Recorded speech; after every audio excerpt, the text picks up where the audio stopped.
Buenos días, buenos días. Entra en mi vida de Sin Bandera. Se amaneció Kelvin hoy. Nosotros vamos a entrar en sus hogares.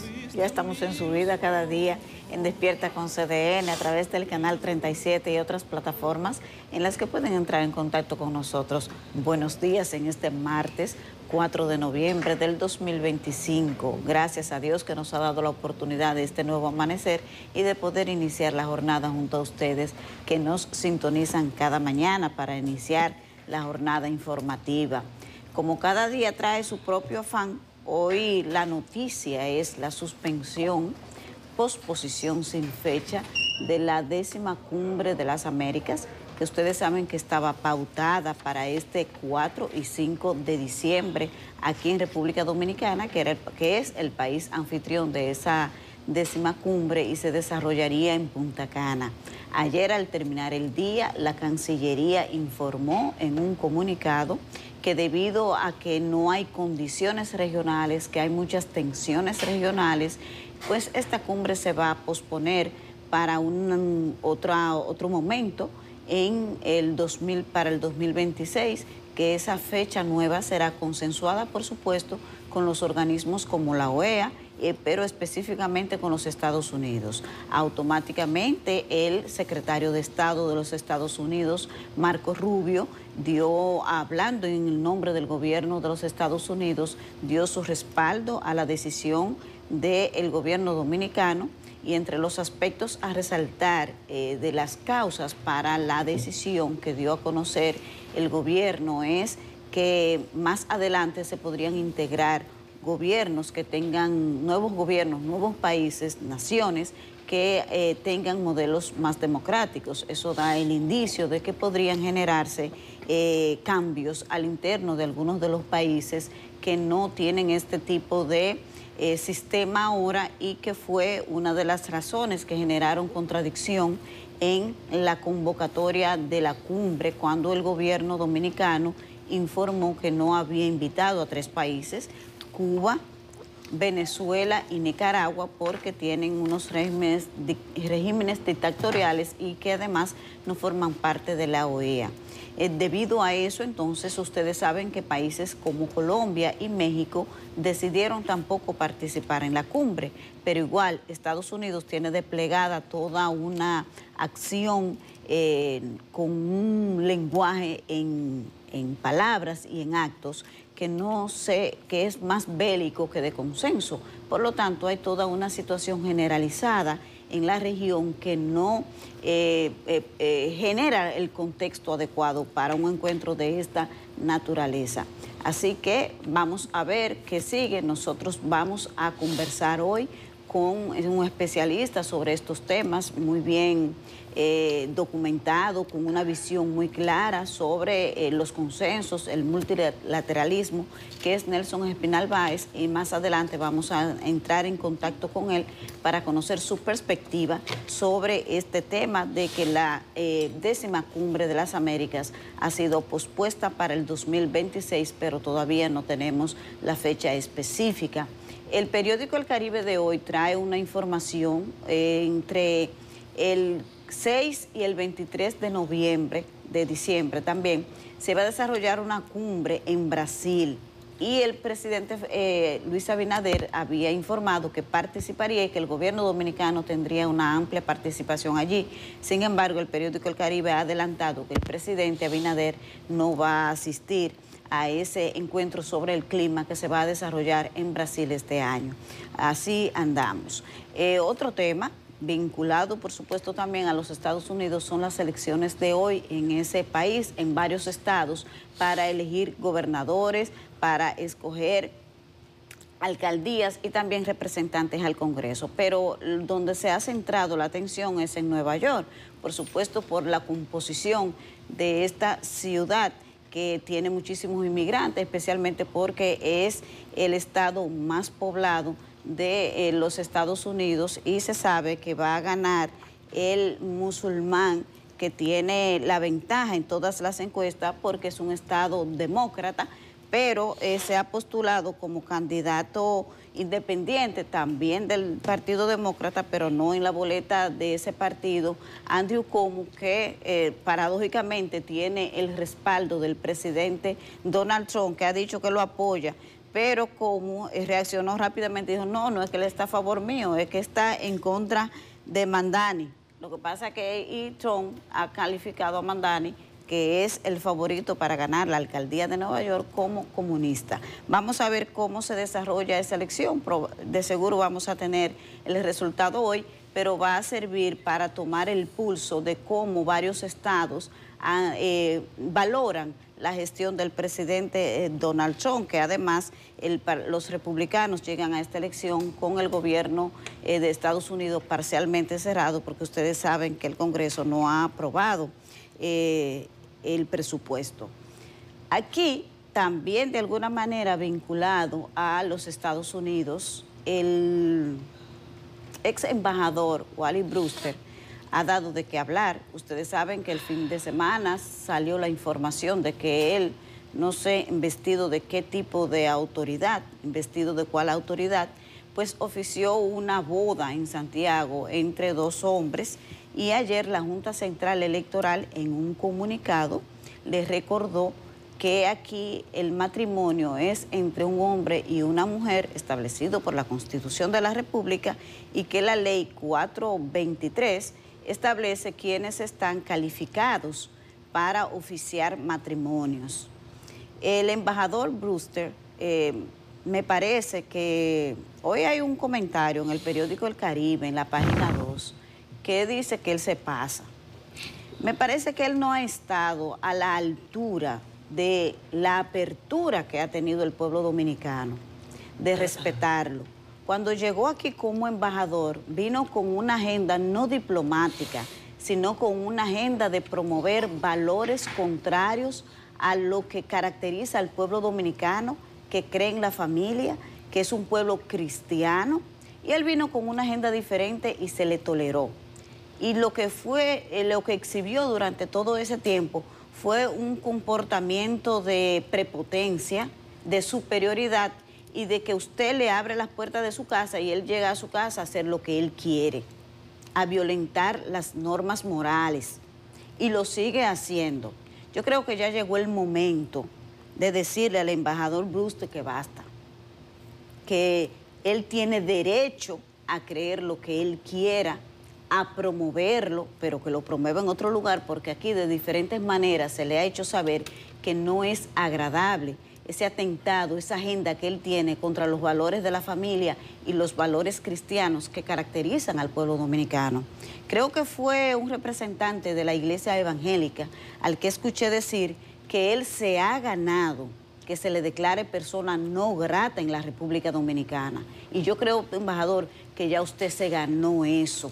Usted lo ha buscado, usted lo ha cabildeado por su comportamiento de irrespeto a los valores del pueblo dominicano. Así que ojalá que se haga, porque ya usted se lo ganó. Para concluir, dar los buenos días a nuestros compañeros del CET. El debate sobre la indexación salarial está servido.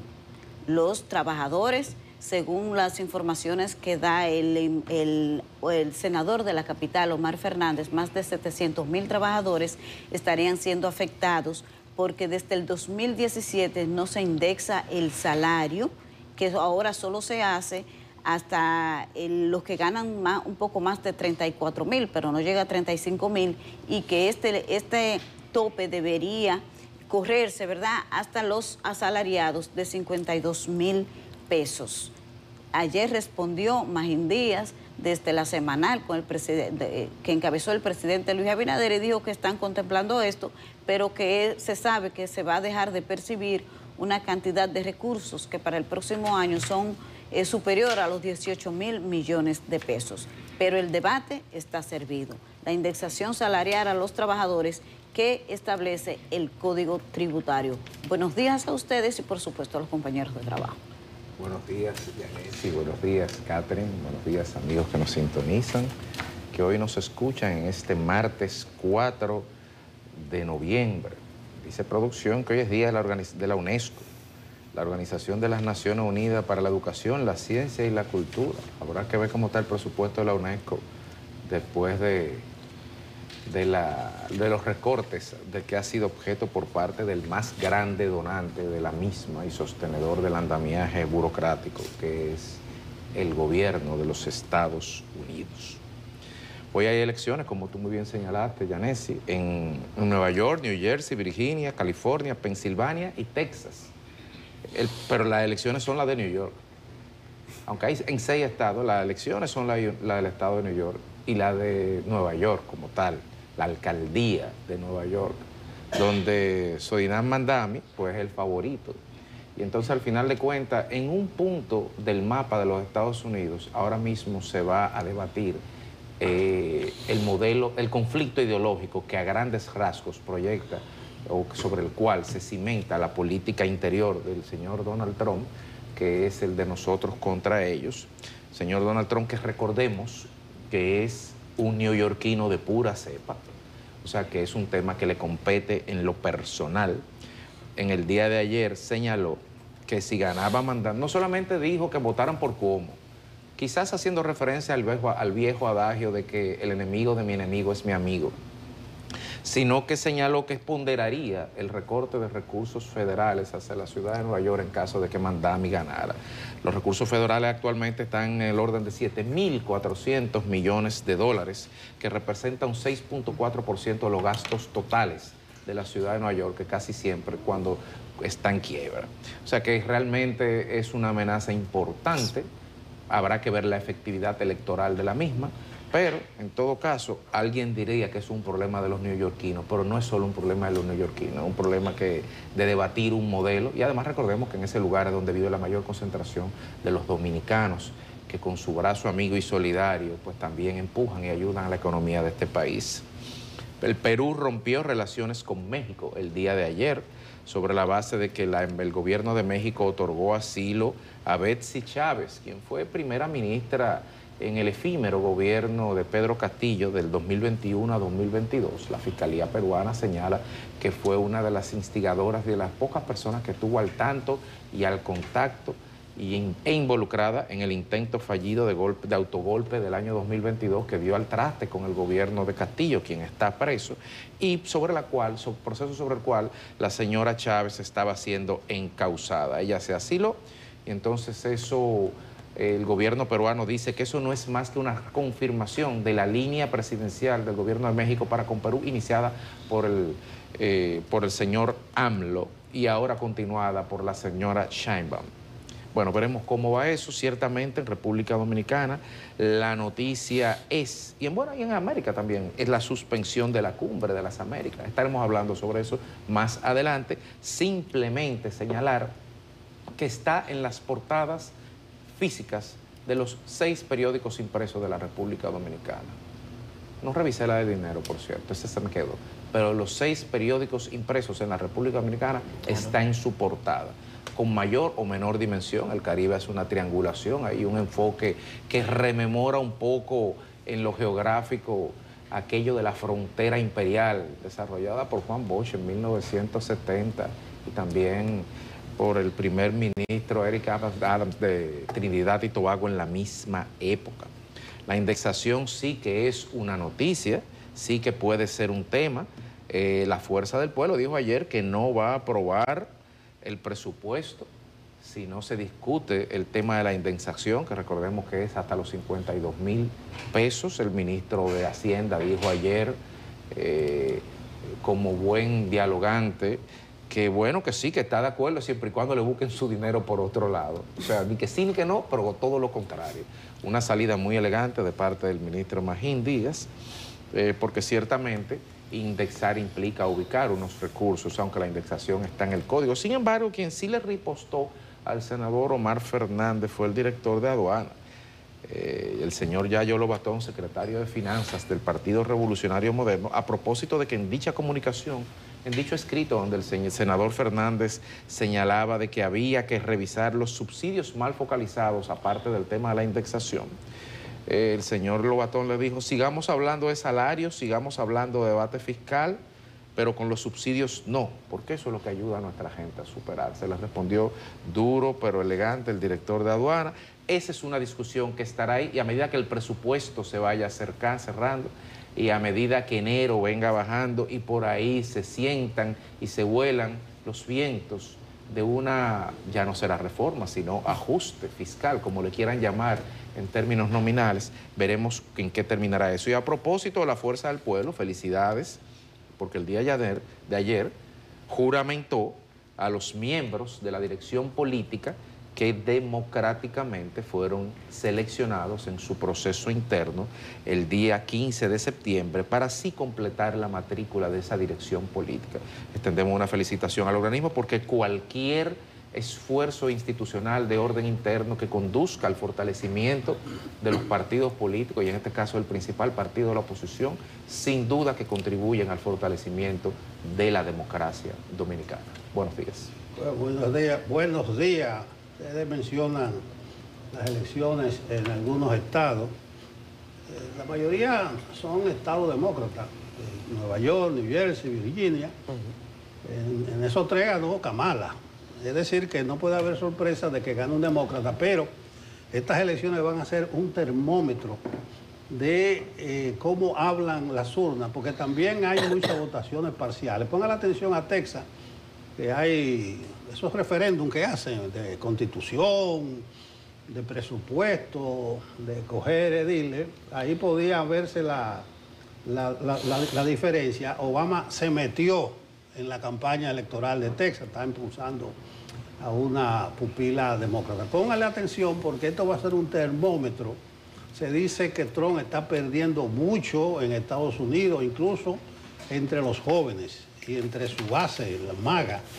Y eso lo evidenció el asunto este de Gaza, del pueblo palestino. Incluso ustedes pueden ver que Charlie Kirk, que asesinaron, ¿verdad? Que era un cuadro, él estaba cuestionando la política de Estados Unidos primero. Él decía, parece que es Israel primero. Y Tucker Carlson, lo estoy siguiendo ahora un poco, que tiene muy interesante, se lo recomiendo, estuvo militando, denunciando el genocidio en Gaza y a favor del Estado palestino. Son gente de Trump. Y las encuestas, estuve revisando dos, entre los jóvenes principalmente. Hay una de esta semana de AP y la empresa Nord que muestra que entre enero y octubre la popularidad de Trump entre los jóvenes ha bajado de 44 a 25% en enero que él asumió. Y hay otra de esta semana de Global Strategic Group, dice, jóvenes entre 18 a 29 años desaprueban la administración de Trump en un 66%. Y si usted va en la opinión de los latinos también, 2 de cada 3 latinos, no están conformes con Trump. Por eso es importante estas elecciones de hoy, porque pueden ser un termómetro. Nueva York, Virginia, New Jersey, Texas. Atención con eso. Lo de Nueva York es muy peculiar. Uno se ríe porque va a pasar lo insólito. Digo que va a pasar porque la ventaja de Mandani sobre Cuomo son 10, 12, 13 puntos porcentuales. Pero Zohran Mamdani nació en Uganda. Y su esposa Rama, que ha sido una revelación de 27 años, dice que de la generación Z, nació en Siria. ¿Cómo va a asimilar Trump esa situación? Lo de la Cumbre de las Américas, yo quiero felicitar a nuestra Cancillería. Yo creo que el comunicado de ayer no se anduvo con ambigüedades. Dice la Cancillería, las profundas divergencias que actualmente dificultan un diálogo productivo en las Américas. Exacto. Las profundas divergencias obligan a posponer o suspender esa cumbre, que dice la Cancillería que era una situación imprevisible cuando el país aceptó la sede en 2022. Es como que decir, aquella vez estaba Biden, ahora está Trump. Nosotros no podíamos prever en 2022 que iba a estar iba a decir un término que no va a esta hora de la mañana con este lío. Ya eso se veía venir, la exclusión de varios países, la tirantez, la división. Yo recuerdo lo que yo le decía a Marcos Rubio, Catherine, que tú estabas en el Palacio. Estados Unidos va a estar en diciembre, si van Cuba, Nicaragua. No sé, falta mucho tiempo para eso. pero las exclusiones, las inasistencias llevaron eso. Yo le sigo la lógica al comunicado de la Cancillería, porque si habla de profundas divergencias y suspende o pospone la cumbre, es porque la situación va a ir a peor. O sea que va a empeorar, porque si fuera a mejorar. Además, la Cancillería el sábado estaba dándole un curso a los medios de cómo manejarse. Y todavía ayer en la tarde, en el periódico, estaban recibiendo presiones para acreditar a los periodistas, acreditar. Y en la noche viene esta suspensión abrupta, que yo digo, en este ambiente bélico y este lenguaje de tropa, no augura nada serio. Yo lo que creo que la decisión se tomó porque esto va para peor. Yo ahora no voy a decir a partir de hoy que esos buques están quemando combustible. Claro, no creo que vaya a haber una invasión a Venezuela, pero probablemente a partir de hoy se desarrollen acontecimientos que lamento mucho porque se avecinan días difíciles para Venezuela y para el pueblo venezolano. Y te digo, Catherine, para los venezolanos de allá y para los venezolanos que están fuera. Yo creo que los venezolanos pueden perder a su país por lo que uno está avisorando, porque no veo que a lo interno haya, vale la redundancia, un frente interno. Yo no veo un plan B, yo no veo nadie. Entonces es una confrontación dañina. Además son demasiados los intereses. Incluso hasta entre Chevron y ExxonMobil están peleando entre ellos. Exxon, que la nacionalizó Chávez, terminó esos mierderos en los tribunales, y Chevron que está allá. Son muchos los intereses, pero lamentablemente se tuvo que posponer o suspender esta cumbre. Yo saludo a la Cancillería Dominicana, no por la suspensión o posposición, sino porque dijo que eso se tuvo que posponer o cancelar por la profunda divergencia que actualmente dificultan un diálogo productivo en América Latina. Lamentable que nuestro pueblo no puedan resolver mediante el diálogo su diferencia, y lamentable también que nuestros pueblos, América Latina y el Caribe, que debe ser una zona de paz, no pudieron sentarse o no podrán sentarse a conversar en diciembre. Buenos días. Bueno, buenos días, Nelson. Buen día a la audiencia de Despierta con CDN. Gracias a todos los que nos sintonizan temprano. Tomo nota de eso que comenta Nelson y sé que su comentario y su reflexión está cargado de buena voluntad, en virtud, y conozco, y esto debo decirlo, porque sé que también hay muchos venezolanos que nos ven, conozco de la preocupación de Nelson, el editor del periódico El Caribe, el amigo, el compañero, de la preocupación para con los venezolanos de a pie, para con la gente corriente, con la gente que sufre de una manera u otra los embates de esta sin razón a la que hemos asistido durante los últimos 25 años en Venezuela. Cuando Nelson dice que los venezolanos podríamos perder el país, yo me pregunto si acaso ya no lo habíamos perdido. Si acaso 8 millones de personas que no pueden volver a casa no sienten ya que perdieron algo, y algo muy grande, ¿no? Entonces, bueno, evidentemente es un momento de altísima tensión y es el elefante blanco que ha hecho, pienso yo, brincar el escenario de la Cumbre de las Américas. Porque, y ahí sí yo no me inscribo, Nelson, en la... cuando Cancillería, evidentemente Cancillería debe hacerlo así, es un tema protocolar. Y ojo, a mí no me resulta para nada gracioso que el trabajazo que han tenido que hacer montones de personas dentro de Cancillería, pues por ahora tenga este traspié, porque vaya que hay que movilizar recursos. Haga un eventico usted ahí el fin de semana, haga el cumpleaños de su muchacho. Y piensen ahora lo que significa montar una cumbre desde el año 2022, de todos los esfuerzos que se estaban haciendo, los recursos que se han invertido para montar este escenario. Pero el elefante blanco ha hecho brincar a la Cumbre de las Américas, y el elefante blanco posiblemente sea Venezuela. Y yo digo posiblemente porque evidentemente no puedo aventurarme a decir es esto. Yo estuve ayer conversando con varias personas, y de eso vamos a hablar un poquitico más adelante, sobre cuáles podrían ser las razones. Yo creo que hay más de una. Y en lo que no me inscribo con lo que comenta Nelson, de lo que dice Cancillería, de que, bueno, de las divergencias que son insalvables en la región. Divergencias insalvables en la región siempre ha habido. Y eso no ha hecho suspender ninguna cumbre, y menos a 32 días. 30 días, porque ayer 3 de noviembre la cumbre per se iniciaba el 1 de diciembre. Entonces, a menos de 30 días del evento, suspender, pausar, postergar, ¿verdad? No creo que pueda responder nada más a divergencias, porque eso ha sido prácticamente siempre la receta, con mayor aspereza o menor aspereza, pero esa siempre ha sido la bandeja de nuestra región. También colocan allí la Cancillería el tema climático. Claro que ese fue un tema, pero no creo que tampoco ese haya sido el principal motivo. Hay más análisis que hacer al respecto. Hay una serie de situaciones que me gustaría compartir con ustedes, compañeros. La pregunta que mucha gente se estaba haciendo era si Trump venía o no venía. Quienes hacen seguimiento a estos temas me apuntaban anoche, y esto debo dárselos a ellos como crédito. Por ejemplo, Josué Fiallo me decía, Catherine, pero es que el presidente Trump probablemente no iba a venir porque el 5 de diciembre Trump va a estar atendiendo al sorteo de la FIFA, que como saben ustedes se llevará a cabo en Estados Unidos, el Mundial de Fútbol de la FIFA, que es el próximo año, que es en julio, pero que el sorteo de países es el mismísimo 5 de diciembre.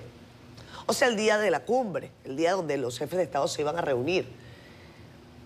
Entonces, ese es el encuentro entre Donald Trump y el señor, ahora olvidé el nombre del Infantino, Gianni Infantino, en el que Trump agarró la copa, se quedó con ella y se bromeó un poco sobre ese particular, pero la verdad es que para el presidente Trump el Mundial de Fútbol es muy importante. Muy importante. Recuerden además las características del presidente Trump. Es un hombre de la prensa, es un hombre de los medios, es un hombre del spotlight. Y créanme que 2 billones de personas que ven la Copa del Mundo probablemente le hagan un peso distinto al escenario hemisférico de las Américas. Así son las cosas. Así son las cosas. Esa es una de las razones, creo yo. No creo que sea la única. Pero, y repito, esto fue uno de los temas que me planteó ayer y que ya había colocado en su análisis el buen amigo Josué Fiallo, ex embajador de República Dominicana ante la OEA, como parte de la receta que preocupaba a 30 días de la Cumbre de las Américas. Entre otras cosas, el clima político de la región. Ya sabíamos que Venezuela, Cuba y Nicaragua no estaban invitadas. Esa fue una decisión del gobierno de la República Dominicana, que se le quiso poner la firma del gobierno de Estados Unidos, pero esa es una decisión del presidente Abinader. Cualquier país que organice una cumbre de las Américas bien puede decirle a Estados Unidos, mira, pues yo sí quiero invitarlos. Pero la decisión era del gobierno del presidente Abinader, y el presidente de la República, como cabeza de la política internacional, decidió que ese debía ser el camino en virtud de lo que él considera que son los acuerdos en materia democrática y de lo que se iba a hablar allí. Pero después de eso, el presidente colombiano, que no le pican los pies para correr en una carrera que ni siquiera se le ha invitado, dijo, pues yo tampoco voy. Y la señora Claudia Sheinbaum dijo, yo tampoco voy. El presidente chileno tiene elecciones en su país. El presidente brasileño va a organizar la cumbre la semana que viene, la cumbre del clima, y lo separan. Cuando termina la cumbre, son muy poquitos los días para que tuviese que venir a Punta Cana. Compite el escenario internacional. Honduras también tendrá elecciones el 30 de noviembre. Ecuador tiene un referéndum el 16 de noviembre. Bolivia, Rodrigo Paz acaba de asumir y ese país sigue en crisis. Igual Perú, José Gerí. Así que esa lógica interna de los países también se suma al escenario. Pero creo que hay varias hipótesis, que no necesariamente es lo que dice Cancillería, que hay fricciones y divergencias en la región. Eso siempre ha existido. Hay algo más. Y yo creo que hay un elefante blanco en la habitación. Ya está lista Raiza Álvarez, si no me equivoco, para darnos las portadas. Raiza. Así es, muy buenos días compañeros, buenos días a toda la audiencia de Despierta. Iniciamos este vistazo por el periódico El Caribe con los factores que obligaron a la suspensión de la Cumbre de las Américas, la cual se desarrollaría la primera semana de diciembre en la República Dominicana. En otra nota tenemos los detalles del viaje programado a Brasil para el presidente Luis Abinader para participar en la Cumbre del Clima de la ONU. También la posición de diferentes sectores que rechazan la boda que ofició el ex embajador Wally Brewster con 2 personas del mismo sexo. Y cerramos la portada del Caribe con la noticia del fallecimiento del empresario Marcelo Bermúdez. Sus restos son velados en la funeraria Fuente de Luz y serán sepultados esta tarde. En la contraportada hablamos de deportes y de los Dodgers, que desataron la euforia masiva en Los Ángeles. Los jugadores festejaron ayer su bicampeonato de Serie Mundial por diferentes avenidas tras conquistar el título ante los Azulejos de Toronto. Ahora pasamos a nuestro portal digital cdn.com.do, donde usted podrá informarse de las noticias más importantes del país y el mundo, como esta de los Estados Unidos y su respaldo a la decisión de República Dominicana de posponer la Cumbre de las Américas.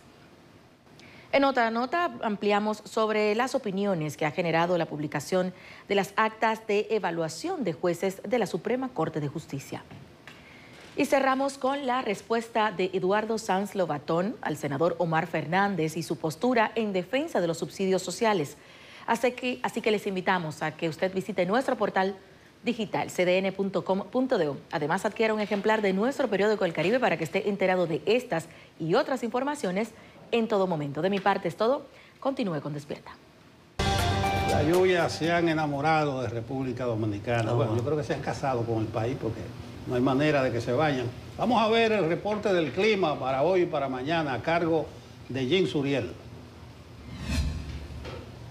Muchísimas gracias, muy buenos días. Ya nos encontramos en la temporada frontal en República Dominicana y justo en la primera semana de noviembre damos la bienvenida a este periodo muy refrescante para nuestro país. Hasta finales de marzo, hasta mitad de abril del próximo año tendremos la influencia de entre 20 a 30 sistemas frontales en la región del Caribe. De estos, entre 8 y 15 podrían llegar directamente hasta República Dominicana, así refrescando el ambiente a nivel nacional y enfriando las temperaturas, sobre todo hacia la zona montañosa. Vamos a estar muy atentos porque durante las próximas 24 horas una vaguada y el tercer sistema frontal también se acercarán al norte de la región del Caribe. Aquí vemos la vaguada acercándose hasta República Dominicana y ya durante las próximas horas se estará incrementando la nubosidad en gran parte de nuestro país. Detrás viene el Frente Frío número 3 en acercarse a nuestra región. Ya ha incidido en Cuba, lo estará haciendo en Bahamas en las próximas horas, pero se debilitará al norte de la región caribeña. El factor importante es que este sistema frontal dejará la masa de aire muy fría al norte de la región del Caribe y los vientos se encargarán de traernos esta frescura hasta nuestro país, sobre todo reflejándose hacia la cordillera central y hacia la región del Cibao desde esta noche y hasta el fin de semana, así refrescando el periodo nocturno entre las 7 de la noche hasta las 8 de la mañana del día siguiente. En las últimas 24 horas, algunos fragmentos nubosos han llegado hasta el territorio nacional, impulsados por los vientos del este, los vientos alisios.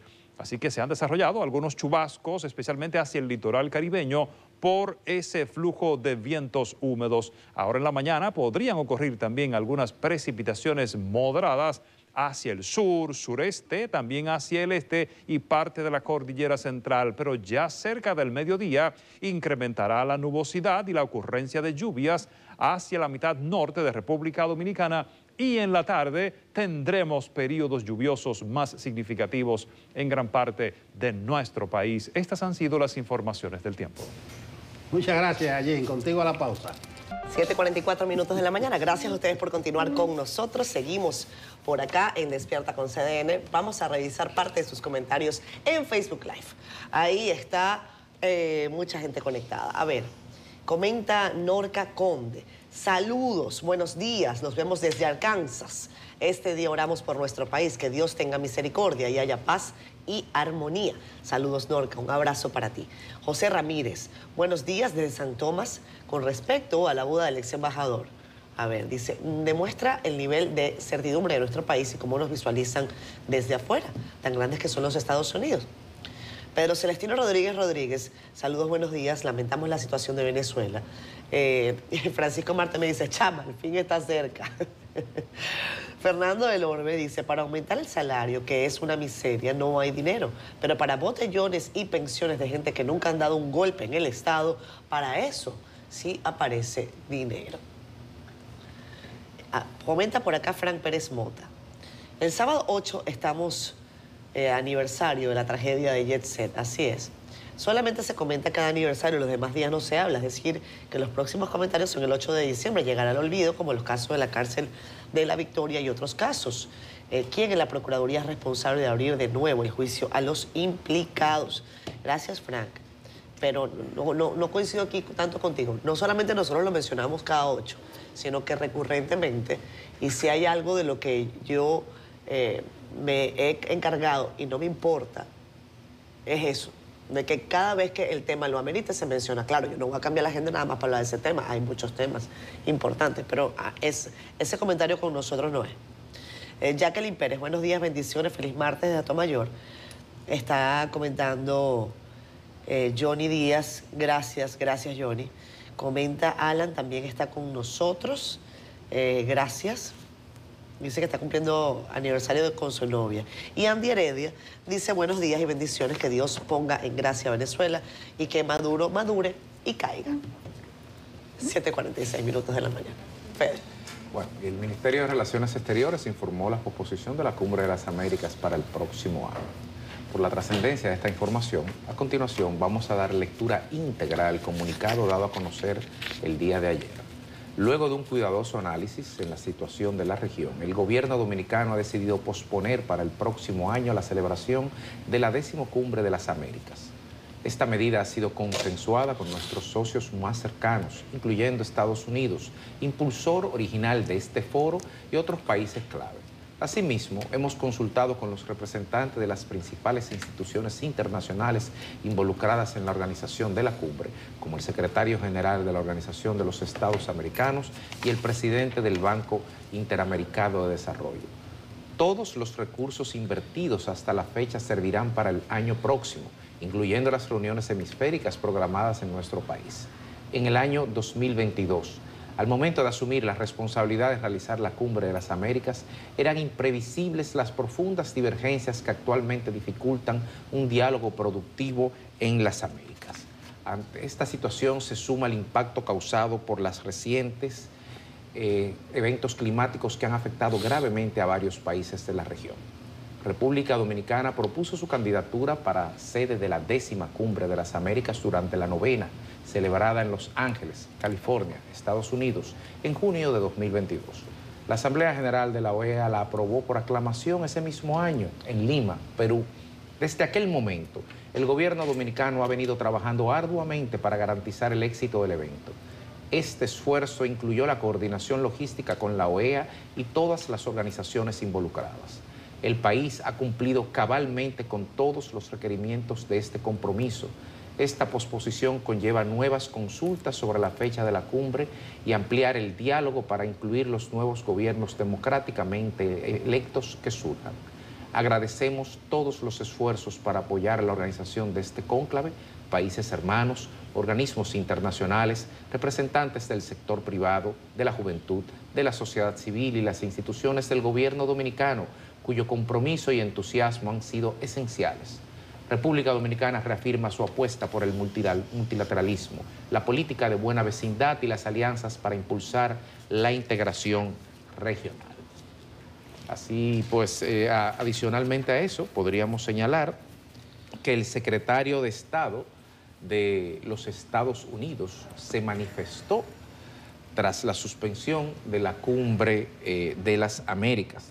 Ahí vemos en pantalla el tuit puesto el día de ayer, casi inmediatamente del anuncio oficial hecho por el gobierno de la República Dominicana, donde el secretario Rubio señala: en nombre de los Estados Unidos, agradecemos al presidente Abinader su amistad y disposición de ser anfitrión en la Cumbre de las Américas.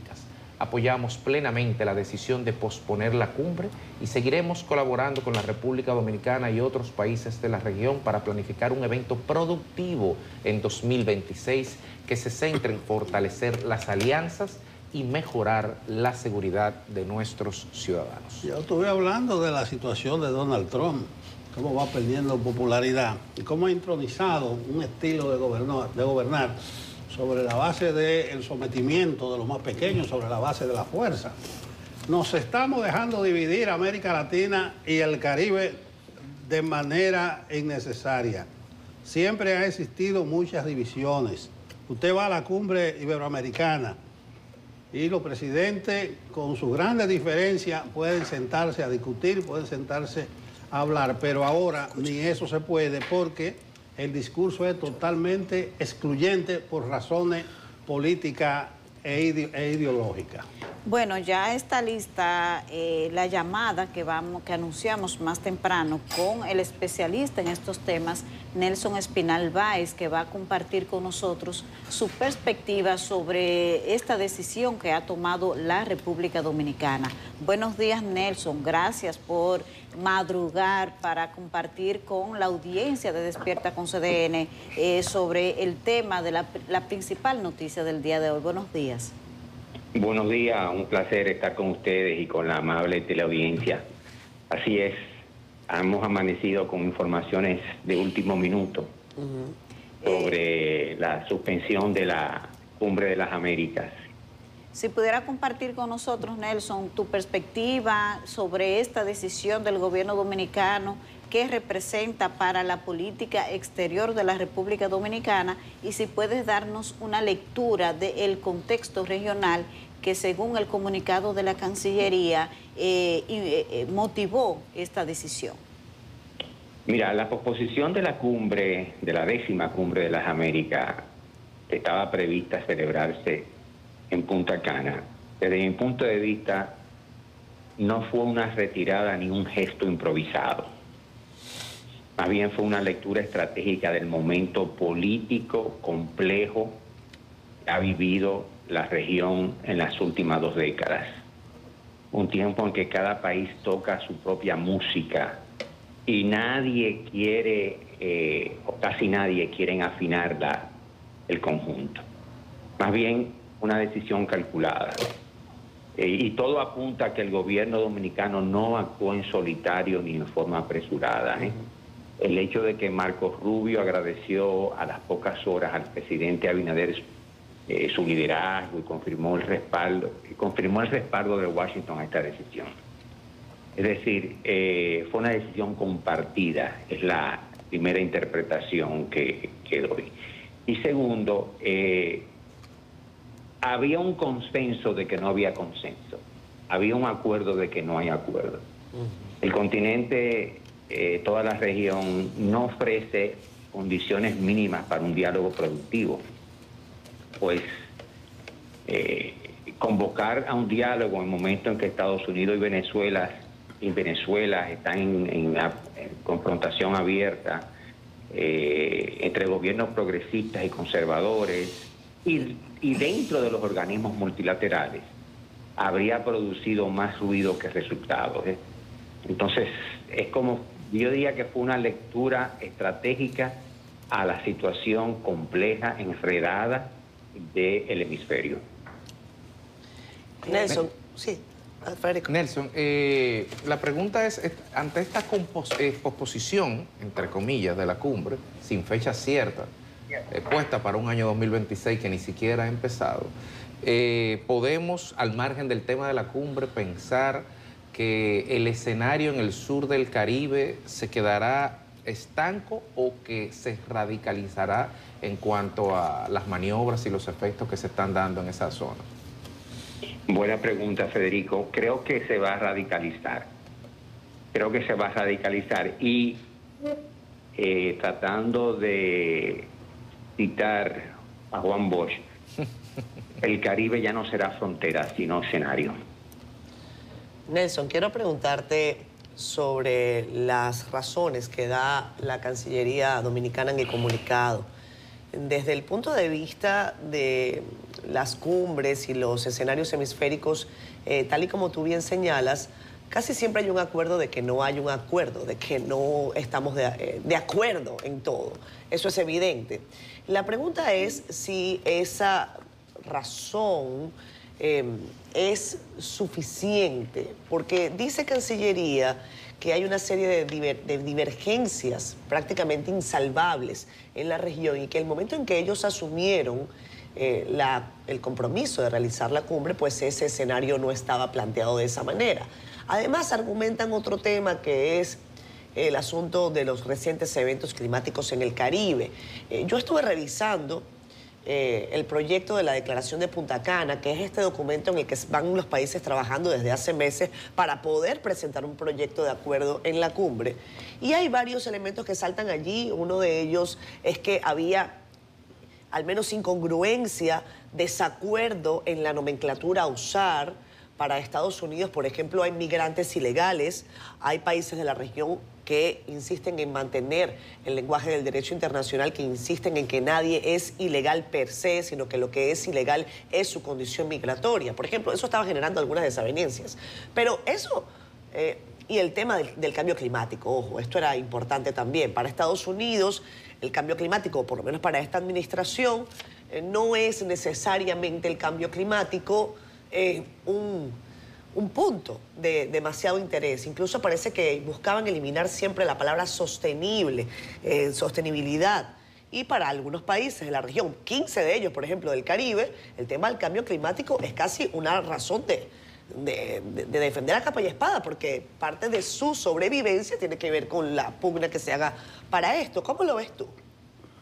Mira, el comunicado del Ministerio de Relaciones Exteriores sobre la posposición de la cumbre menciona 3 líneas principales. Una, el ajuste en el calendario de consultas y procesos preparatorios, ¿verdad? Sí. Segundo, concurrencia de eventos internacionales relevantes o algo así.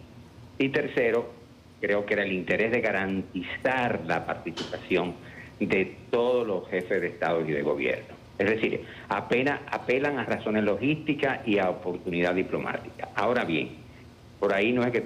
Yo sé que tu pregunta no es esa. Desde el punto de vista diplomático, esas razones son, entre comillas, suficientes, entre comillas, formalmente. Claro. Pero no explican la magnitud de la decisión. Claro. Funcionan como cortina protocolar, no como diagnóstico político, ¿eh? Claro. No, hay que ser realista y el televidente no quiere escuchar análisis superficiales. Exacto. Evitan mostrar fisuras entre actores hemisféricos, Estados Unidos, OEA, BID, países bolivarianos, lo evitan, ¿no? Y protegen la imagen de República Dominicana como anfitrión responsable y prudente, evitando que parezca que se cedió ante presiones. Entonces, esas son las lecturas más o menos realistas. Es decir, detrás de las fórmulas diplomáticas hay factores esenciales, Claro. Falta de consenso político, real, endurecimiento estadounidense hacia Venezuela, lo que decía Federico, y evidentemente, señores, hablemos claro, hay una fatiga del sistema interamericano. Los foros multilaterales han perdido tracción política, han perdido poder de convocatoria. Tenemos que tener claro algo. La Cumbre de las Américas nace en los 90, cuando el ideal de libre comercio y democracia liberal era la cúspide o estaba en su mayor prestigio. Esa retórica, esa narrativa hoy no tiene la misma fuerza convocatoria que tenía hace 25 o 30 años. De modo que el comunicado oficial lo que insinúa con elegancia es que no estamos de acuerdo, es que estamos divididos, y hay una es que el ambiente frasecita está ahí, enrarecido. Nelson, hay una frase ahí también en el comunicado que habla de que, bueno, que la cumbre se llevará a cabo más adelante y dice lo siguiente, voy a citar para no poner una palabra que no es. Comenta, esta posposición conlleva nuevas consultas sobre la fecha de la cumbre y ampliar el diálogo para incluir a los nuevos gobiernos democráticamente electos que surjan. Eso, si no es porque no hay gobiernos democráticamente electos ahora mismo, es una perogrullada ponerlo ahí. O sea, que espera el gobierno dominicano que haya cambio en la región desde el punto de vista de los gobiernos democráticos? O sea, ¿lo deja colar? A mí me parece que sí, no sé a ti. Sí, mira, vamos por parte. Y ahora no se abre lo que se llama diplomacia, back channel diplomacy, diplomacia de bajo perfil, de consultas y negociaciones bilaterales con distintos países, con distintos gobiernos, con distintos grupos de interés vinculado al multilateralismo. No habrá cumbre en el 2026. Tiene que iniciarse ahora de inmediato un proceso de concertación para que se dé una cumbre interesante en el 2026. Y segundo, una cumbre para el 2026 debiera replantearse la no invitación a Cuba y Nicaragua. ¿Por qué? Yo puedo Nelson? entender que Venezuela no se invite, Sí. estoy de acuerdo, pero Cuba y Nicaragua, mal que bien, tienen gobiernos con su estructura constitucional, que me disguste, que son... ese no es el tema. Son gobiernos legítimos dentro de su sistema, el cual sistema yo no apoyo en modo alguno, pero no debemos dejar fuera a estas dos naciones. Creo que fue, desde mi punto de vista, un error no invitarlos a esos dos. Pero, no dije Venezuela. Nelson, pero una sí cosa, Nicaragua Nelson, y Cuba. Trump va a seguir siendo presidente en el 2026. En el 27. Perdón, repite. Y en el 27. Entonces, la pregunta es, ¿qué tanto va a cambiar el escenario, no? Entendiendo esto. Es muy complejo para países de América Latina y el Caribe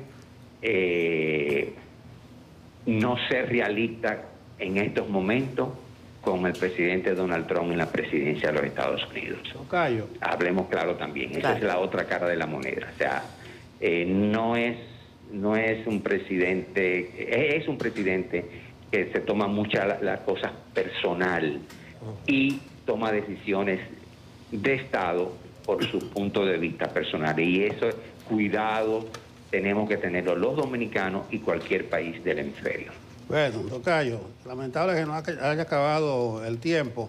Creo que tendremos que seguir hablando. La Cancillería no solamente habla de divergencia, sino de profunda divergencia. Y cuando dice que no era un escenario previsible en 2022, es decir, que lo que ha ocurrido es de julio del 22, que fue lo de Los Ángeles, al día de hoy. Yo creo que esa profunda divergencia marcan lo siguiente: un comunicado de 23 países de la CELAC rechazando la presencia de buques en la costa venezolana. 10 expresidentes de CARICOM dicen lo mismo. Las iglesias de las Antillas dicen lo mismo. Hay una gran división. Nos queda como tarea ver si no fue apresurado, como usted dice, Tocayo, o si la forma fue abrupta, como yo creo que sucedió. Pero lamentablemente nos acabó el tiempo y vamos a darle el chance de que usted se despida, Tocayo. Bueno, gracias por la invitación vía telefónica. Un saludo a ustedes, mis amigos, y a todos los amables televidentes que nos ven y nos escuchan. Gracias, Nelson. Nelson. Gracias. Un abrazo a abrazo. todos.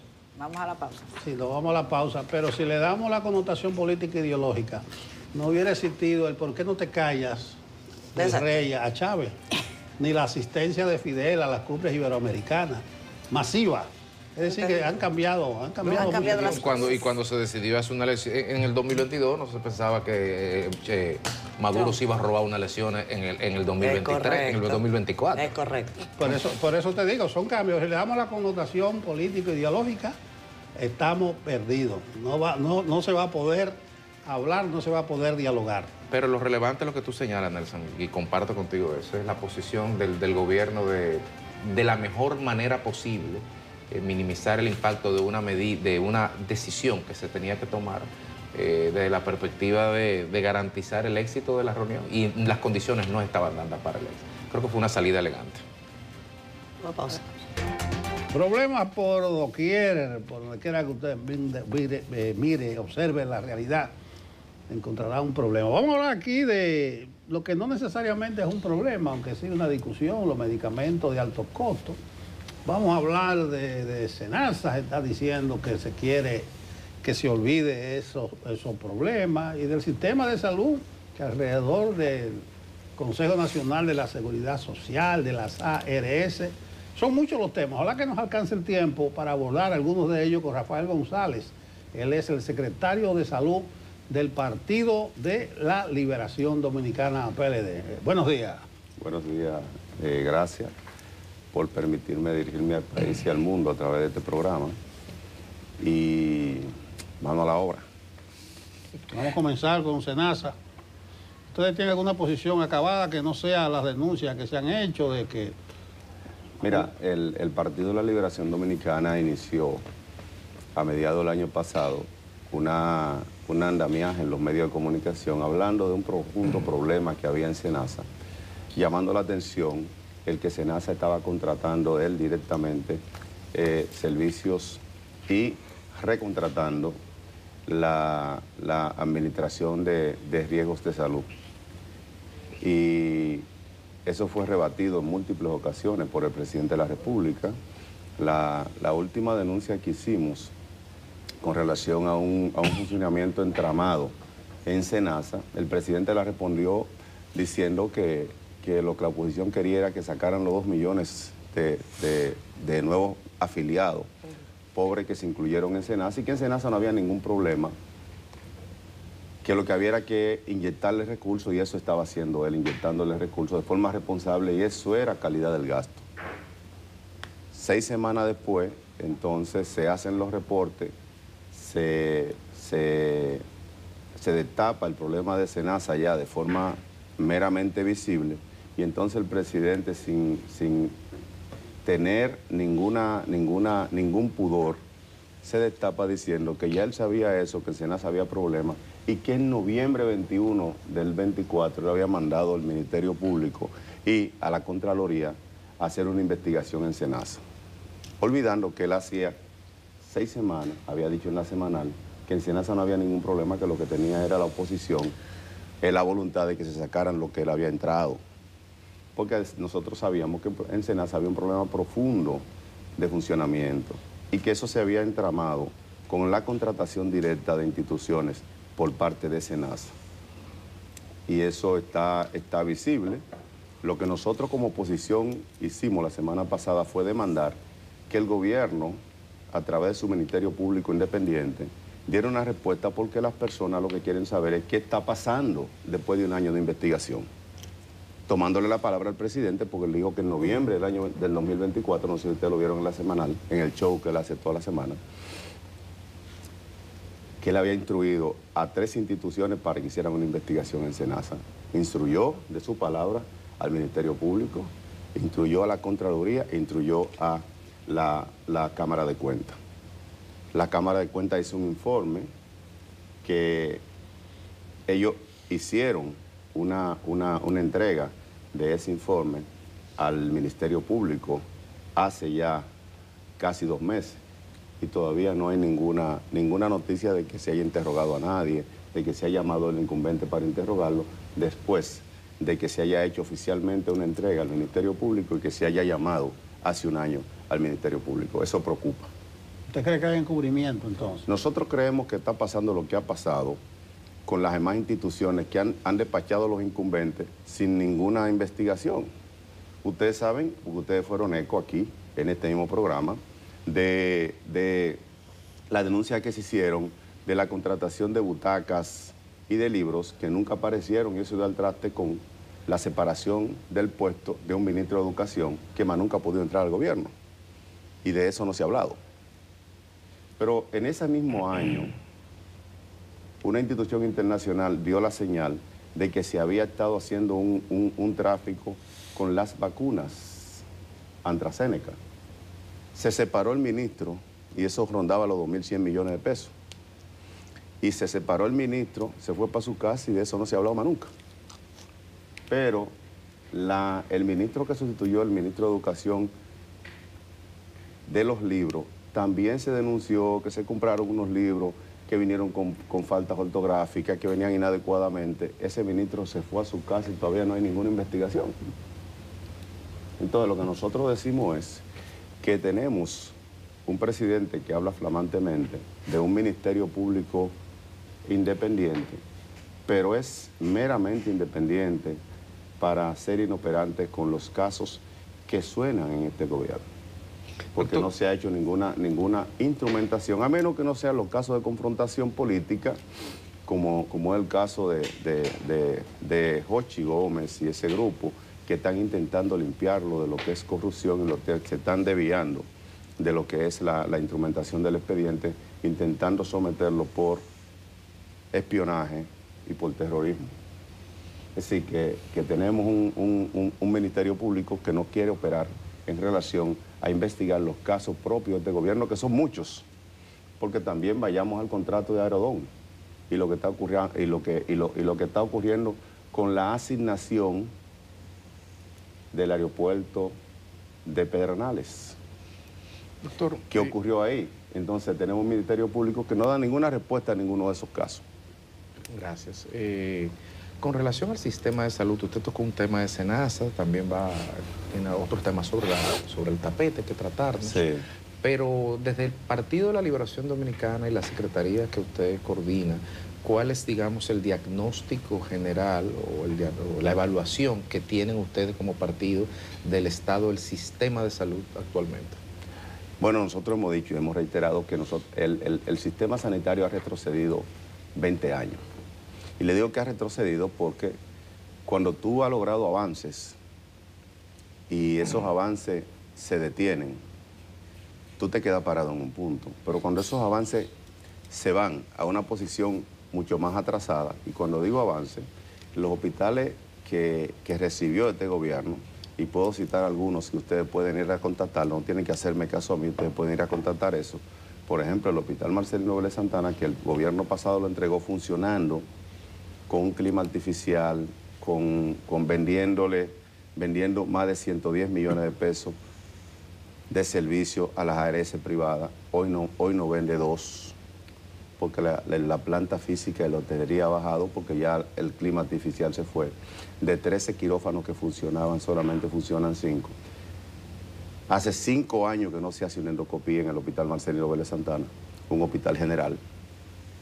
Pero no obstante a eso, el deterioro de la planta física hace que los pacientes que iban ahí con un seguro básico para no pagar diferencia, y cuando digo para no pagar diferencia, ustedes recuerdan que el presidente Danilo Medina emitió un comunicado de que en los hospitales era 0 copago.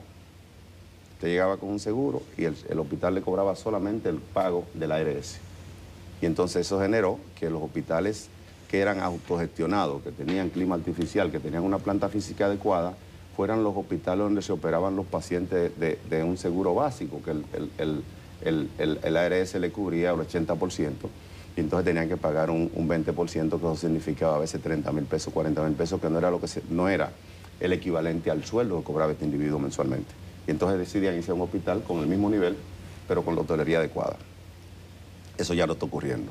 Pero le puedo decir que el hospital Secanov, que es el único hospital que hasta el año pasado hacía cirugía cardíaca y que nosotros lo entregamos en el 2020, haciendo en promedio 142 cirugías cardíacas por año, hoy en día está haciendo una cirugía cada 2 semanas y duró 1 año sin hacer cirugía cardíaca.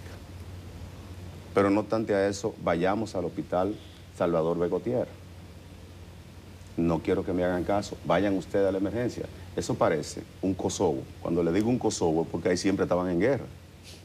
Parece que estamos en un estado de sitio, en guerra. Y no me hagan caso, vayan. Pero también vayan a las instalaciones del Darío Contreras, vayan a las instalaciones del Moscoso Puello.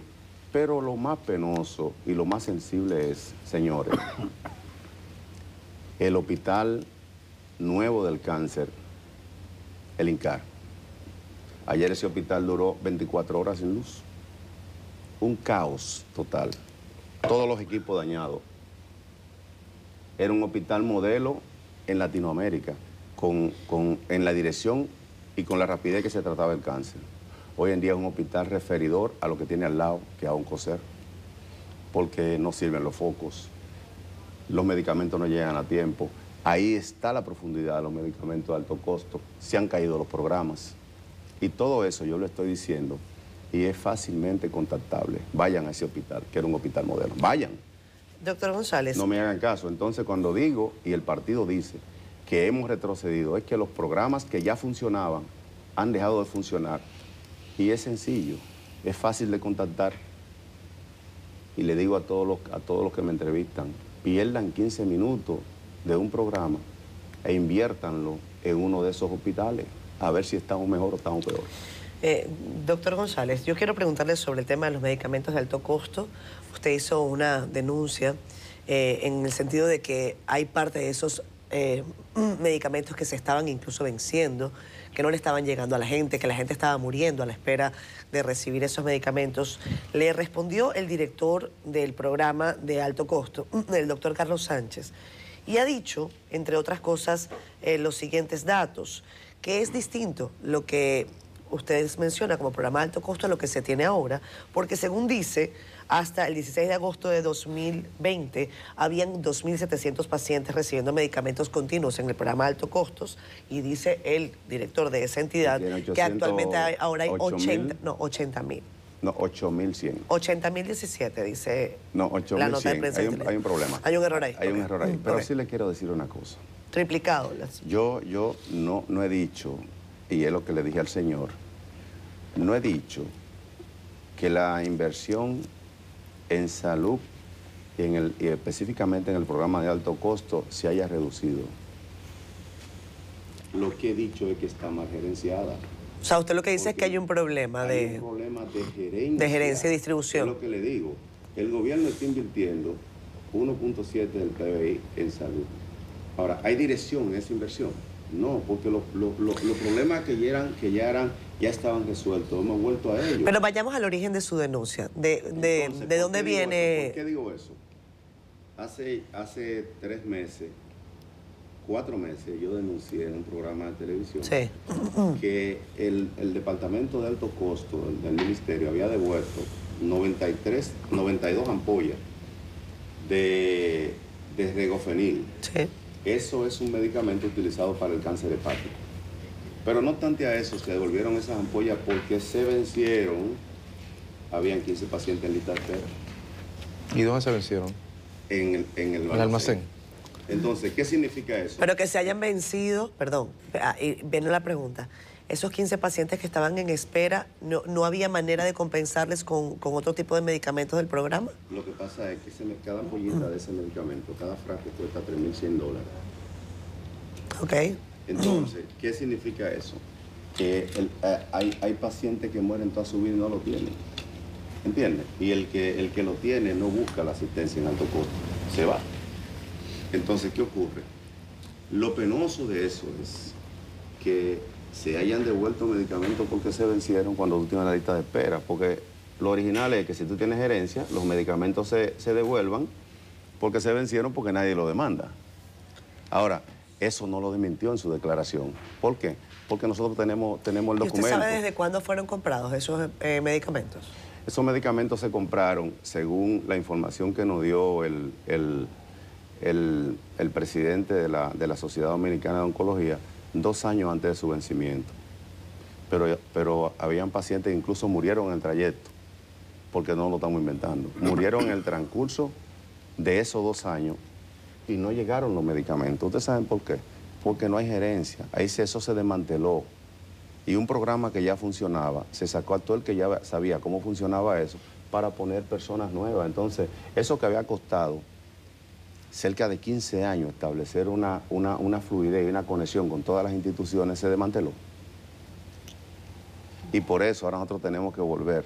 Es como que usted tenga una muchacha que trabaja en su casa y que tiene toda la vida, ya ella sabe cuando usted se levanta con el pie izquierdo con el derecho.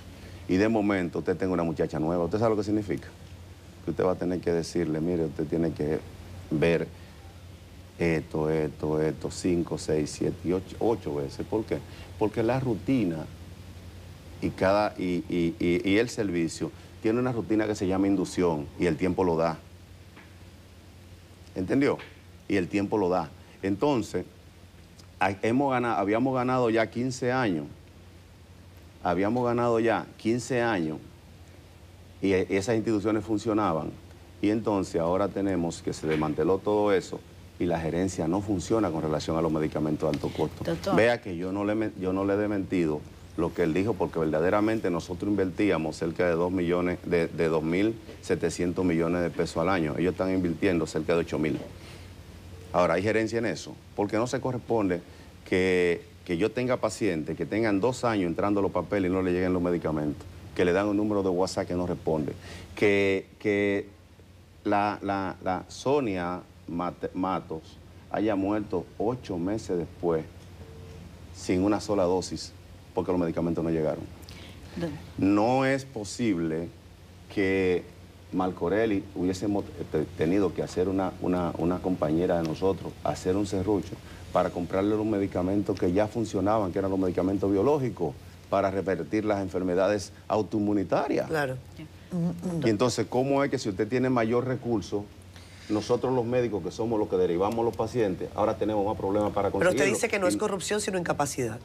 Es falta de gerencia. Yo no sé lo que hay allá adentro. Lo que yo sé es que no hay gerencia para que los medicamentos lleguen a donde deben llegar. Doctor, hay un repunte de los casos de cólera en Haití. Me gustaría que ustedes como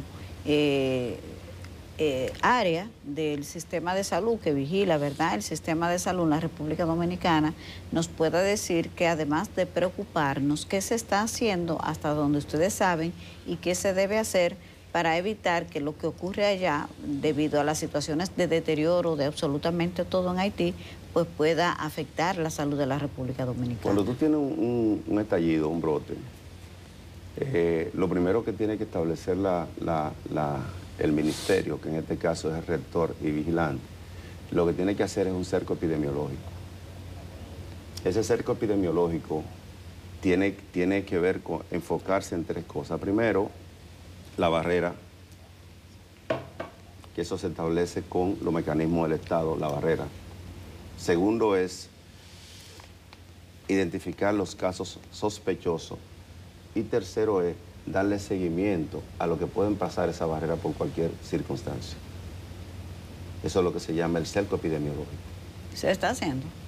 Si ustedes ven la información que dio el ministro en el show de los lunes, ellos dijeron que tienen un cerco epidemiológico, cojámosle la palabra. Quiera Dios que sea así. Porque el informe que nosotros tenemos en los pueblos de la frontera es que nadie ha ido por ahí. Igual que ocurrió con el reporte que hizo el ministro de Agricultura diciendo que hay pérdida de 480 millones en el Granero del Sur y los productores de ahí dicen que eso no es verdad, que todavía ellos no pueden medir eso. Y él dijo en el show que sus técnicos acababan de venir de esa zona. Entonces, aquí tenemos un concepto fabuloso de la información.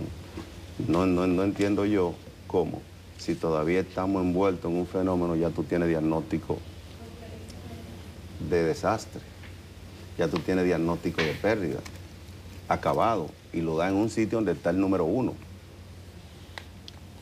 Bueno. Y eso no tiene ninguna consecuencia. Pero también, ustedes vieron cómo un ministro dijo delante del presidente que el presidente inaugura obras que todavía el ministerio no ha recibido.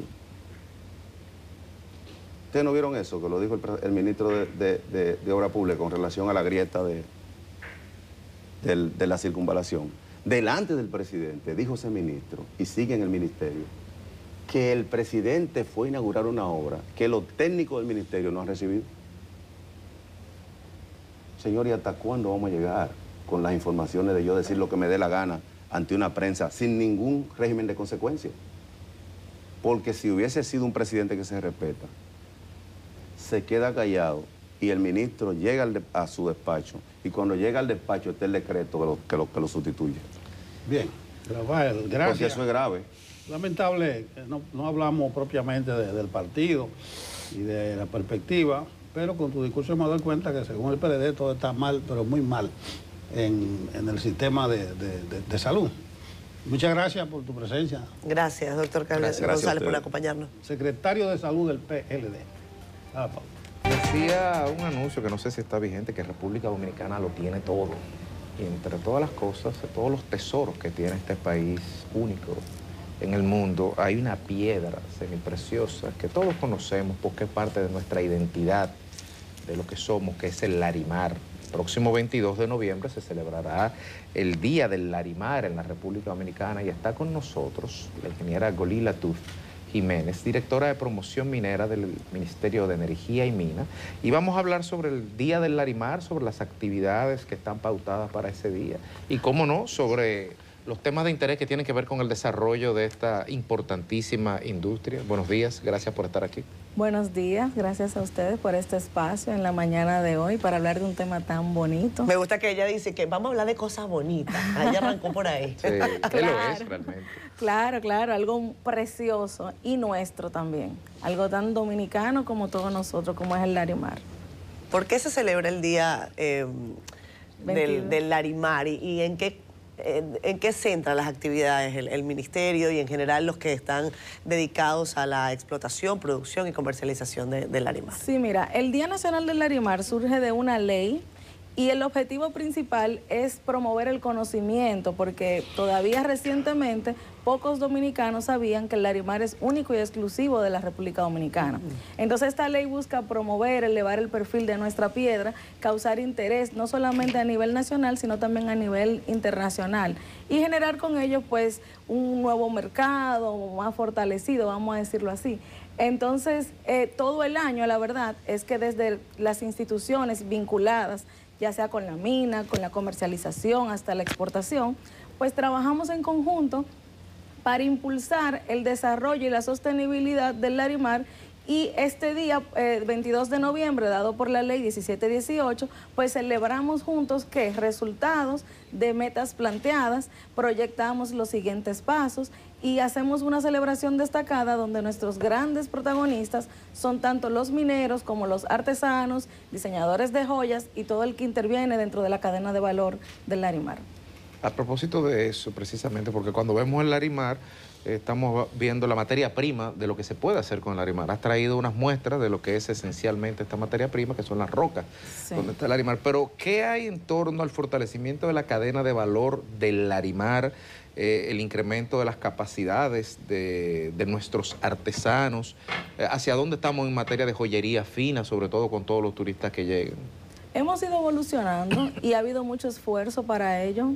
Por ejemplo, en el Distrito Municipal de Bauruco, que es donde se encuentra la mina, hace unos años se tiene la Escuela Museo Taller del Larimar, donde se han hecho muchísimo esfuerzo para formar jóvenes, para mostrar técnicas. Es un taller bastante completo a nivel de equipamiento y demás. Y se ha trabajado mucho en la parte de evolucionar en los diseños, en las joyas, para cada vez ir teniendo una variedad más ampliada y poner de manifiesto la creatividad que se puede conseguir con una piedra que es única y que tiene una gama de colores que va desde el verde intenso al azul turquesa, como que cada pieza es única. Una propia pieza del Larimar, tú la divides en dos y cada cara tiene tonalidades diferentes, con imágenes diferentes, entonces se presta mucho para que la creatividad fluya más con esta piedra. Y en términos económicos, ¿qué representa? ¿Qué estamos hablando en la generación de recursos, en empleos? Mira, directamente de la mina depende alrededor de 2.500 familias. De la extracción, pues tenemos cerca de 1.000 mineros, pero también hay servicios de comida, vamos a decir que todas las comunidades donde se encuentra la mina dependen de la actividad, ya sea directa o indirectamente. Igual, los familiares de los mismos mineros son artesanos, son comerciantes. Vamos a decir que en la zona se depende directamente de la mina del Larimar. Cuando abrieron el museo, yo tuve relacionado una visita a algo y se hablaba mucho, por ejemplo, de las escuelas, la artesanía, y se mencionaba la posibilidad de alguna concatenación con el Ministerio de Turismo. No sé si hay algunos planes que abarquen más allá de la mina, sus alrededores y de la escuela museo? Claro que sí, pues nosotros como Energía y Minas estamos dentro de una mesa de trabajo interinstitucional, donde instituciones que su naturaleza es apoyar a los artesanos, desarrollan su proyecto, su programa. Sin embargo, nosotros, nuestro enfoque principal, por la naturaleza del Ministerio de Energía y Minas, va enfocado a la mina per se, pero eso no nos excluye de intervenir en toda la cadena de valor y de trabajar también, involucrarnos en menor proporción, vamos a decirlo así, con los artesanos y con los diseñadores de joyas, porque ellos hacen parte de todo el comercio. Entonces, al final del día, se requiere una visión integral de todos los puntos para encontrar ese equilibrio entre una producción sostenible, un comercio formal, un mercado donde podemos tener nuestra piedra y con ello, pues, impulsar la economía, como era la pregunta de la señora. No sé por qué relaciono el Larimar con el ámbar, porque alguna promoción, y para aquí, cerca del este, ¿cómo es del ámbar? El ámbar está bien. Me lo saluda cuando lo vea por ahí. Sí, le decimos. Pero también el ámbar se relaciona con el Larimar en que los dos corresponden a una actividad de minería artesanal. Es una actividad donde prevalecen más herramientas rudimentarias, viene de generación en generación, no está industrializada, no responde a equipos pesados. Y del ámbar puedo decir que nosotros tenemos también la exclusividad del ámbar azul. Exactamente. Y también con tonos verdes, que es un poco más sencillo que aparezca en otros localidades. Te iba a preguntar sobre eso, porque el tema de la minería siempre ha sido una actividad de alto riesgo, sobre todo la artesanal. Sí. Y hemos estado acostumbrados a ver a lo largo de muchos años las condiciones precarias y de vulnerabilidad en la cual se ejerce esa minería artesanal. Tengo entendido que en el caso del ámbar azul incluso hasta tienen que trabajar por cuestiones económicas, hasta sin ropa prácticamente. Entonces, ¿cuáles han sido en este periodo, en los últimos 10 años, digamos, ha habido mejoras en las condiciones de ejercicio de esta actividad en cuanto a seguridad, acceso, seguros? Claro que sí, muchísimo. O sea, ha evolucionado bastante, diría yo, no en los últimos 10 años, en los últimos 5 años específicamente. Hablando de la mina del Larimar que nos trae aquí, pues el Ministerio ha tomado control del espacio de la mina, o sea, hemos controlado el acceso. Las galerías. Desde el 2022, toda la zona de mina está controlada y desde el 2022 hay un cuerpo militar ahí para determinar que no puede vivir gente en el área, no pueden circular menores de edad, hay límites de acceso principalmente. En el tema al que usted se refiere de seguridad, pues hemos venido desarrollando un programa de seguridad, de educación en seguridad y salud en las operaciones. ¿Por qué? Porque hay un hábito, hay una conciencia que se genera a través de la educación que no ocurre de hoy a mañana, sino hay que agotar un proceso. Y ese proceso se ha venido dando y en este año graduamos, por ejemplo, 28 brigadistas de rescate, que ya fue una formación más especializada directamente a un grupo de mineros, donde ellos a través de la Escuela Nacional de Gestión de Riesgo, pues se especializaron en manejo de crisis y respuesta a emergencia. Entonces, a nivel de cómo funcionaban las operaciones hace más de 5 años y el día de hoy, es sorprendente lo que ha evolucionado. Si visitamos la mina, va a encontrar a todo el mundo con sus equipos de protección personal. Eso de la gente sin ropa extrayendo, pasado. No va a encontrar ninguna persona circulando en el área que no esté directamente vinculada a la actividad y con un motivo de su presencia en el área de mina. Tenemos una oficina técnica en la mina con un personal que más que nada está orientando hacia las buenas prácticas y tratando de inyectar ese criterio de ingeniería a una actividad que viene realizándose de manera empírica por muchísimos años. O sea que ha evolucionado mucho, poco a poco, y ahí vamos. Ingeniera, hablemos de la capacidad de la mina en términos de lo que tenemos, de la capacidad extractiva del mineral y lo que significa en términos económicos, absolutamente económicos, más allá de lo que es la economía que derrama, cuánto ingresa a la economía nacional, si hay cobro de tributos, etcétera, todos esos datos. Sí, las leyes son claras y, por ejemplo, en términos de exportación, pues hay una tasa que se paga en aduana cada vez que va a salir una cantidad de una exportación del Larimar. A través del ministerio, por ejemplo, nosotros emitimos los certificados de no objeción de exportación, que es un permiso que se otorga al exportador que va a sacar por encima de 5 libras del Larimar. Menos de ahí, pues, ahorramos el trámite para que un turista que se va a llevar un anillo, una pulsera, no tenga que solicitar, pero más de ahí sería como una actividad comercial. Eso nos permite a nosotros también generar estadísticas, cuantificar, pero el Larimar es mucho más que eso. Entonces hay también una gran cantidad que se queda en el mercado local y nosotros hemos estado trabajando muchísimo, sobre todo para la formalidad comercial en cuanto a la venta, que cada vez más el Larimar que sale de la mina salga con una venta formal. Que creo que es una de las donde tenemos muchas oportunidades de mejora y que es un tema que hemos estado abordando. ¿Y la capacidad de la mina, ingeniera? Mira, la reserva no se ha podido cuantificar, no es tan sencillo. Hemos sacado varios procesos que han quedado desiertos. ¿Cómo? Hay que entender que la mina, al ser única en su tipo, pues el modelo de cuantificación de reserva también responde a un modelo único según la naturaleza de la mina. Sí podemos decir que tenemos todavía suficiente y bastante, por lo mismo de que es una actividad artesanal, que no es... que estamos haciendo grandes... O sea, que no es una actividad industrial, claro. Exacto, entonces eso permite también que sea más dosificado. Ingeniera, ustedes sí pueden identificar los retos de esta actividad minera, cuál es la visión que se está haciendo para llegar a las metas que se han trazado, si pudiera compartir con nosotros esas ideas. Pues mira, nosotros podemos decir que en estos años estamos navegando en la transición y cada vez nos encontramos más cerca de hacer esta actividad, llevarla hacia la sostenibilidad, que es lo que buscamos, y que sea muchísimo más responsable. No estoy diciendo que no lo sea, pero hay grandes retos, estamos trabajando en ello y la transición ha sido acelerada, vamos a decirlo así.